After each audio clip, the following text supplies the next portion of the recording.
Hello friend, आपका फिर से वेलकम है वीकली करंट अफेयर्स के इस सेशन में, जिसमें हम 1 से 7 दिसंबर तक के करंट अफेयर्स को ट्रिक के द्वारा देखेंगे। ट्रिक इसलिए है कि आप पढ़ा हुआ याद रख सकें। यही स्टूडेंट के सामने सबसे बड़ा चैलेंज होता है कि उसने जो भी पढ़ा है उसको एग्जामिनेशन हॉल तक याद रहे। इसलिए वीडियो को लास्ट तक देखिएगा, स्किप मत कीजिएगा। चलिए, ऑपरेशन सागर बंधु ये हुआ है श्रीलंका को सहायता प्रदान करने के लिए। वहाँ एक चक्रवात आया था दितवा, ठीक है, ये काफ़ी न्यूज़ में था। कैसे हम याद रखेंगे? जैसे सागर, तो श्रीलंका की स्थिति क्या है, हिंद महासागर में है। और बंधु, श्रीलंका से मित्रता क्या है, अशोक के काल से ही है। वहाँ जैसे भेजे जाते थे धर्म प्रचारक, आपने सुना होगा, उनकी पुत्री संघमित्रा अशोक के काल में गई थी वहाँ।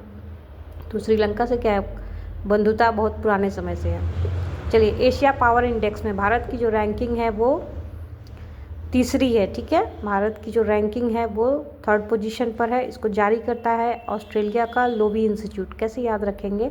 जैसे पावर का प्रयोग अगर आपको एशिया में करना है तो केवल वर्तमान परिप्रेक्ष्य नहीं, आपको तीनों काल में उसका परिणाम देखना पड़ेगा, भूत भविष्य वर्तमान की आगे क्या इसका इम्पैक्ट पड़ेगा, ठीक है। तो तीनों काल से याद रखिएगा, तीसरी रैंकिंग है। डॉक्टर भीमराव अम्बेडकर की प्रतिमा का ये स्थापित किया गया है यूनेस्को के मुख्यालय में। ये वीवीआई क्वेश्चन है, इसको याद रखिएगा। कैसे याद रखेंगे? जैसे भीमराव अम्बेडकर क्या, उनको संविधान का निर्माता कहा गया है। और संविधान क्या, कोऑपरेशन की बात करता है। कोऑपरेशन मतलब एग्जीक्यूटिव, लेजिस्लेटिव, जुडिशरी, तीनों अंग में। तो कोऑपरेशन कब आएगा? जब आप यूनेस ढक लेंगे तो सीओ ही बचेगा। सीओ का मतलब कोऑपरेशन है।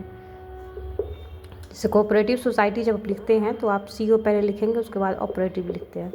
यूएन की विश्व शहरीकरण संभावनाएं 2025 के अनुसार दुनिया का सबसे अधिक आबादी वाला देश बना है जकार्ता, जो कि इंडोनेशिया में है। दिल्ली को 4था स्थान मिला है। कैसे याद रखेंगे? जकार्ता में ज ढक लीजिए तो क्या है, कार्ता मतलब कर्ता, कर्ता धर्ता। और बड़े बड़े शहरों में क्या है, काफ़ी अर्बनाइजेशन है, तो बहुत सारी इंडस्ट्रीज़ है, बहुत सारे कर्ता धर्ता वहाँ आपको ऐसे मिल जाएंगे। तो कर्ता से आप जकार्ता याद रखेंगे। ट्रिक को अदरवाइज नहीं लीजिएगा। ट्रिक इसलिए कि पढ़ा हुआ आप याद रखें, एग्जाम क्वालिफाई करें। विश्व एथलेटिक्स पुरस्कार ये पुरुष श्रेणी में मिला है मोंडो डिप्लांटिस को, और महिला में मिला है सिडनी मैकलॉगलिन को। ये स्वीडन की है। ये इंपॉर्टेंट वर्ड है, याद रखिएगा। कैसे याद रखेंगे? जैसे पुरुष क्या है, मंडे से ही काम पे लग जाते हैं, तो मंडे से आप मोंडो याद रखिएगा। महिला के लिए क्या है, शी शब्द का प्रयोग होता है इंग्लिश में, जैसे शी इज़ ब्यूटीफुल, तो शी से सी, सिडनी याद रखिएगा। ट्रिक को अदरवाइज नहीं लीजिएगा। 56वां गोल्डन पीकॉक अवार्ड ये मिला है स्किन ऑफ यूथ को। ये वियतनाम की फिल्म है, ठीक है। ये इंपॉर्टेंट है, इसको याद रखिएगा। और ये ICFT गांधी पदक ये मिला है सेफ हाउस, ये नॉर्वे की फिल्म है और ये इंपॉर्टेंट है। कैसे याद रखेंगे? जैसे गांधी पदक, तो गांधी को क्या है, हर हाउस में लोग पहचानते हैं, हर घर में लोग पहचानते हैं कि उन्होंने हमारे देश के लिए बहुत त्याग किया, बलिदान किया, आंदोलन उनके नेतृत्व में चले। और देखिए, यूनेस्को की ही कार्यकारी बोर्ड 2025 से 29 के लिए भारत को पुनः निर्वाचित किया गया है। ये भी बहुत इंपॉर्टेंट क्वेश्चन है, स्किप मत कीजिए। अब देखिए, आर्कटिक एक्सप्रेस नामक सेवा, जो कि एक शिपिंग सेवा है, जो एशिया को यूरोप महाद्वीप से जोड़ेगी, ये शुरू किया है चाइना ने। ये भी वीवीआई क्वेश्चन है, याद रखिएगा। कैसे याद रखेंगे? जैसे आर्क, आर्क का मतलब क्या होता है, वृत्तखंड। वृत्तखंड क्या है, ऐसे भी हो सकता है, ऐसे भी हो सकता है, और ऐसे जब वृत्तखंड हो तो क्या, सी हो जाएगा, सी से चाइना।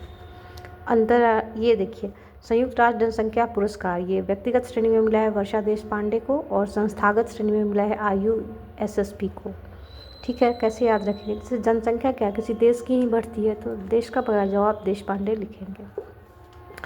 अच्छा, भारत की 27वीं नवरत्न कंपनी बनी है नुमालीगढ़ रिफाइनरी, ठीक है। तो नवरत्न कंपनी का जब दर्जा मिलता है तो कंपनी का एक्सपेंशन होता है, बहुत सारे प्रोजेक्ट उसको फॉरेन में भी मिलते हैं, तो कंपनी की क्या है, माली हालत सुधरती है। तो माली कब आएगा? जब आप नूग ढक ले तो ये माली ही आएगा। तो ट्रिक को अदरवाइज नहीं लीजिएगा। ट्रिक इसलिए है कि आप पढ़ा हुआ याद रखें, एग्ज़ाम क्वालिफाई करें। Good luck.